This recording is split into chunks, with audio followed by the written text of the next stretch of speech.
So, in the last week of training and practice, I had a very important conversation with the owner of the EVOS organization, Ivan, where he talked to me about the importance of having a growth mindset. And that challenged me, and he pointed out the fact that the way that we were currently playing, we weren't pursuing the level of growth that we were looking for in a team that wanted to go to Worlds.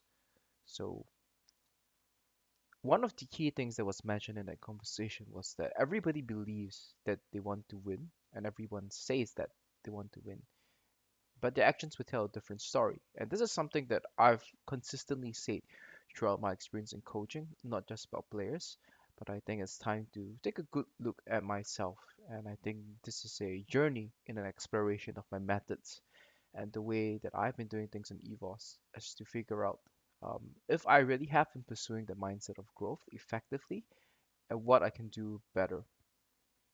So, what I'm going to do today is do a self reflection, self narrative of sorts, where I'm going to talk about what I've been doing on a day to day basis, running through my daily methods, and then comparing it to the success, a comparable success that I've had in the past, and am I taking the right steps to continue to push the boundaries in terms of what it means to be a coach in an emerging region and how we can bring things to the next level, not just in terms of the team itself, but in terms of coaching methodology as well. To get a better understanding of this, my basic concept of what it means to be a coach is that I first started out coaching amateur teams in Singapore, and it was a very difficult challenge because we were working with a team that had 6 hours of scrim time a week. We would just play two blocks of scrims a week, and then we would try to make whatever we could with that in order to play at the GPL level, to play internationally with the full-time teams like the Kuala Lumpur Hunters, who we always somehow managed to beat, and the likes of Saigon Jokers, who we did not ever manage to beat. The mantra back then, or the general thinking, was that we can't chase them, we can't beat them in a numbers game because we were working with an amateur team. The players at school, they had army. But one of the things that I cherished a lot back then was not so much an adherence to what people strictly see as quantifiable numbers, objective KPI, and stuff like that, but it was just the idea that we needed to be more effective and we needed to do more with less. So we treasured and that limited screen time suddenly became something that we planned around a lot. Like before every scrim, we would do VOD reviews, we would talk about how we were going to play things and execute things in the scrim.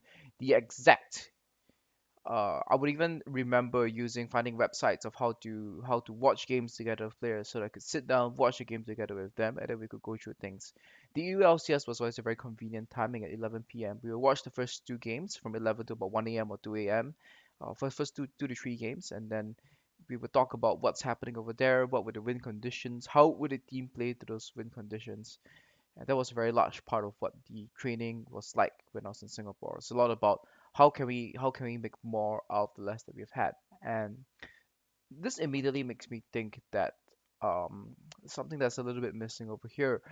What I've always suspected was the problem with other teams and full-time teams that we were able to beat when I was with amateur teams was that they were not fully effectively using the scrim time. They were fulfilling scrim blocks for the sake of putting the number of games in. They were fulfilling scrim blocks to try things out, to practice things that have more effective ways of being practiced. And this also makes me think about the recent article by Maria, the former Renegades player, who talked about who made a very scathing critique about the North American organization, saying that they do not know how to practice, comparing it to the likes of sports and the likes of chess grandmasters, where you have these elite level athletes and they don't always get the 10 out to 12 hours. We always celebrate them. We always look at and over glorify the the outliers, the people who are absolutely obsessed with the game and they put in the ridiculous amount of time. They do 16, 15 hours a day. And I think that in the precursors to esports as well, where we talk about StarCraft players who were kind of the players who heralded the foundation of esports. You see a lot of the StarCraft players today, such as I Love Oof, MC, they're coaching in the LZK itself, and some of the others getting involved in games like Hearthstone and Dota. But there was this idea where these long practice hours, or what was known as the Korean work regime, was celebrated. And early on we saw this as well, where when the Korean teams were winning, they'll say that yeah, that's because they were able to play all this number of hours and they needed to play hours to catch up to people. From a management and from an organizational perspective, that kind of makes sense. You put in X amount of hours more than the other people, you X amount of hours like hit. But that's not how things turn out. And this brings me back to the idea that everybody believes that they want to win. And one of the things that I've realized, especially in the Singaporean scene, even when working with amateur teams, you had this idea where working hard or working these extra hours became the excuse to win itself. It became an excuse for the lack of efficiency. So that was a very big process of focusing and maximizing the efficiency. Now, my first taste of working in a professional scene was with Fireball in Taiwan. That was a team that was a lot of people say that would be at the bottom of the standings. They were previously Midnight Sun Esports, who were not able to continue in the LMS, so they were bought over by another organization. And then suddenly I came in as the coach, and they had a bunch and a roster of players who were kind of unwanted. Um, they definitely had players like Mission and Unified who were pretty decent, but most of the others who were considered not really the top tier or not really first division standard of players. And I came in, I worked together with the team, and we were able to put up a decent showing. Um, I would have to say that people were expecting us to finish eighth, we finished sixth.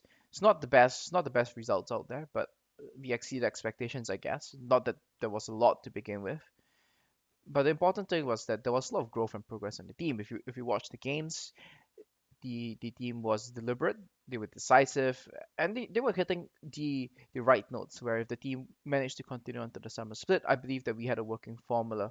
And what was a very large part of the working formula was not only myself. This is where the team dynamic comes in terms of the coaching staff as well. I had a very strong team leader who is called Afe, who was able to win over the players and get control over them, and he would help me settle a lot of the stuff that the managers would usually do, and I could just focus on delivering a lesson plan, which I have broken down very clearly into three different strategies that we could play and three tactics of as to how we could set up the early game for the various strategies, and then we went on to talk about how we can look at the mid game and how we are executing team fights in the mid game. It was a very structured, very well crafted lesson plan where I actually draw up flowcharts and everything for the players.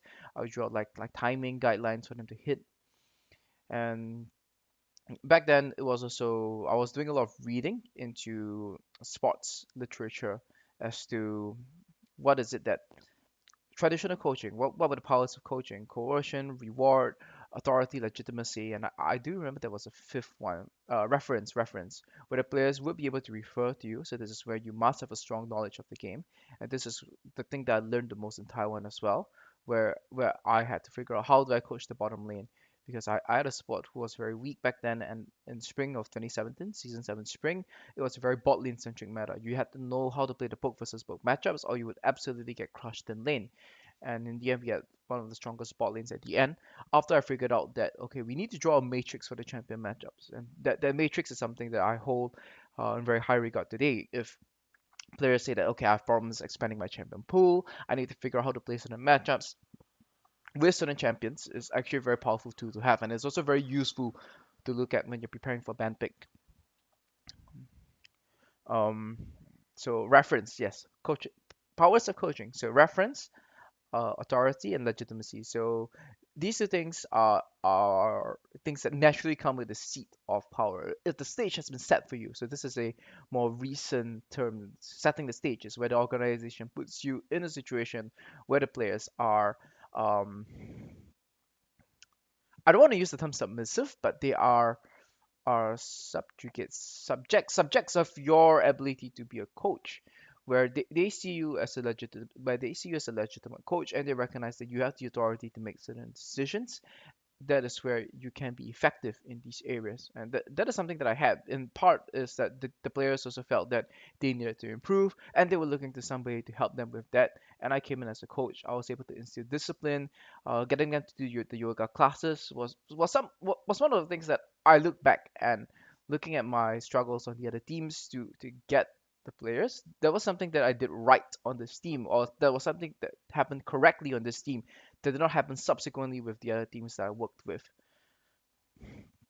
Yeah, actually, that's I could look to it and say that the other coaching staff and the other organization and the organization as a whole might not have done this the best for me, but the purpose of this is how I see that and how I look at myself and ask myself, okay, how can I do this more effectively, where I don't need to encounter so much player resistance? Something as simple as getting them to go for a run, which is or do yoga, which is exercise. Exercise is something that players absolutely hate. Um, that somehow worked. That somehow worked. And I always say that the reason why we're going to improve is because that yoga was especially for gamers and people who have very inflexible bodies because we're sitting like 10 hours a day in front of a computer. Yoga is actually very difficult to do because our posture is all just so out of whack. I mean, you can have all the gaming chairs and stuff like that, but the fact is, it's not going to change the fact that it's an extremely sedentary lifestyle, and doing yoga is not just strenuous; it's actually painful sometimes. It's like you just feel it, and you're just so inflexible, and you need to like reach out and touch your toes, and you just can't do it. I mean, I still could, but I could see how the other players struggle with it a lot. So I told them that this was not just training. They might not see the direct relevance in terms of in-game, but it was training of the character as well. Their willingness to put up with difficulty. And this is where it showed. And I think this ties into the concept of professionalism as well. In the King's Avatar, the OVA, I think the first episode, where yes, you asked the girl what's her name. I can't remember her name already, but the girl who just picked up the game is like, yeah, she's practicing a lot, she's playing a lot, but and the number of hours she's playing right now is definitely good. But this is for somebody who still enjoys the game, and I love the foreshadowing that's being done over here. But it's when you fall out of love with the game, when burnout starts to hit, can you still do the same things? When you still can you motivate yourself when you feel absolutely crap, you're sick, and you can give yourself 1,001 excuses, but you have the discipline to sit down and get the practice done and do what must be done. Yeah, that was another phrase that I use a lot in Singapore. We have to do what must be done. So that's a big part of instilling discipline and character, which was why I always emphasized the importance of doing yoga back then. So the lesson plan, having things set for me, getting the players to do interesting, and I think it was a very interesting team bonding exercise as well because they would laugh at each other. They hated it, but they would laugh at each other because it was just so silly when we looked at it, and the instructor would come over and catch the people who were slacking off and force them to stretch a little bit more. Hmm, how can I translate that over?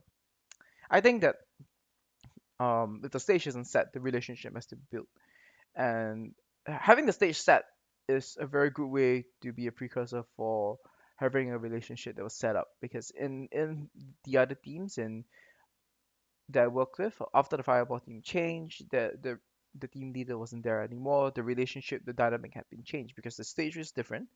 And I never actually spent that much time to get close and get to know the players. I think that this is a personal flaw of mine that I'm not good at connecting with people.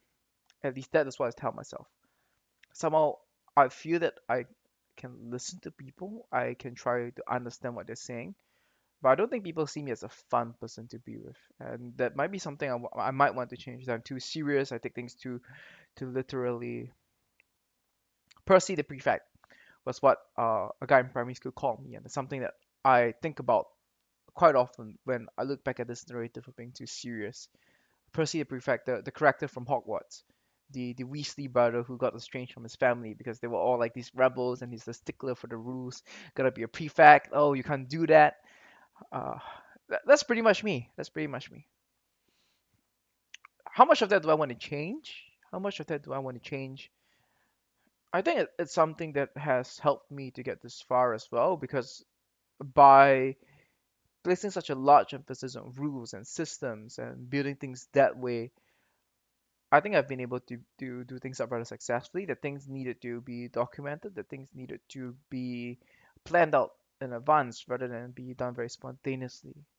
So this kind of ties into the things that helped me find efficiency while I was in Singapore, and I think it helped me find efficiency while I was on Fireball as well. We didn't play the most number of hours on their team.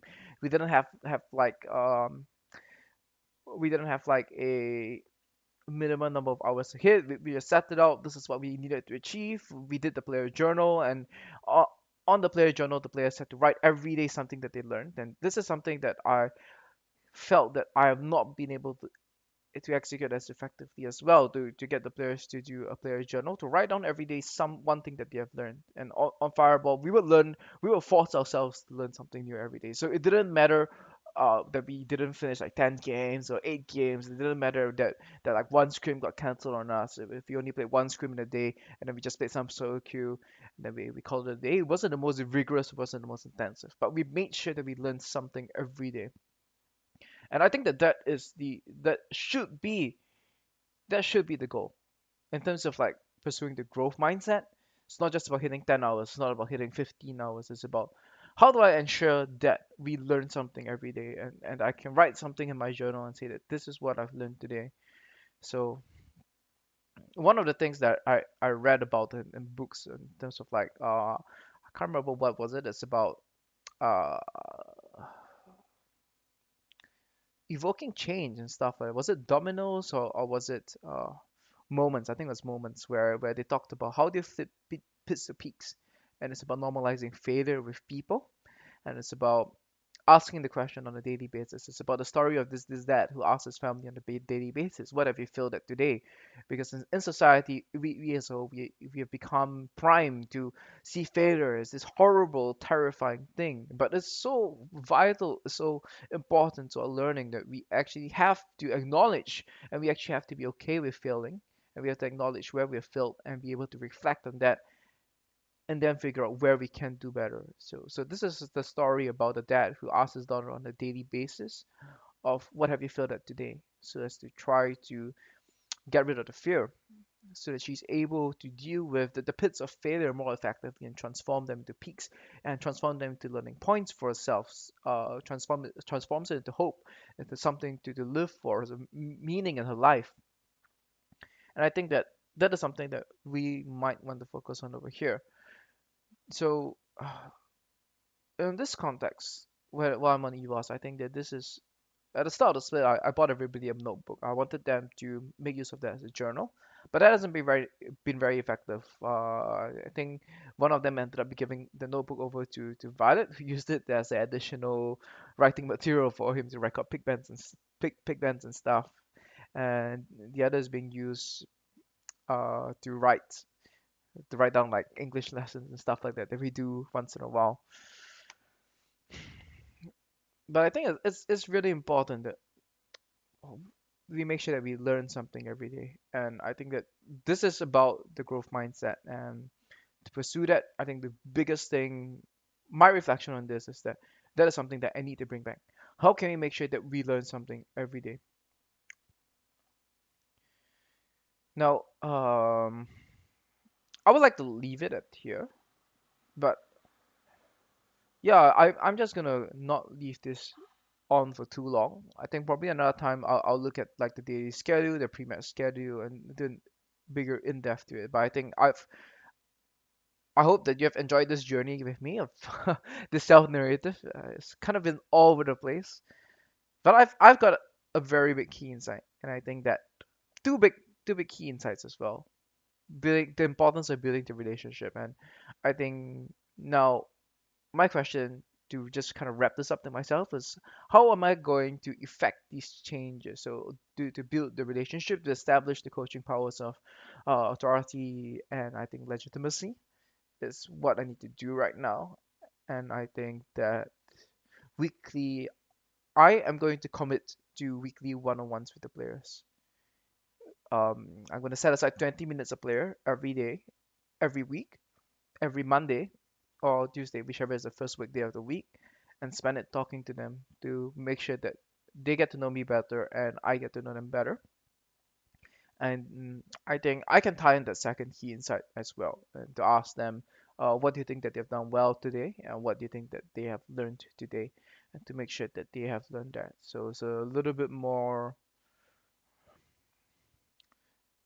so that there's going to be a little bit more contact time in terms of designing screen practice and stuff like that. Let's not try to do too many things at once. And this is another thing that I've learned in the book Dominoes is that when you have a schedule, so this is why I said I wanted to do a schedule review as well. You needed to, you don't just say that I'm going to do more things. You have to do it in replacement of something else because you have 24 hours in a day. If I'm going to say I'm going to spend 20 minutes a day with each player, that's 2 hours of time. Where is this 2 hours of time going to come in? And I think I'm gonna do it every morning from 11. I spend that time. Uh, actually, don't spend that time very well. I just spend it like watching VODs and stuff like that. I'm not really sure what I'm trying to look for. Maybe I just spend that time talking to the players instead, figuring that out what they learned yesterday and what they want to learn today, and try to get to know them better.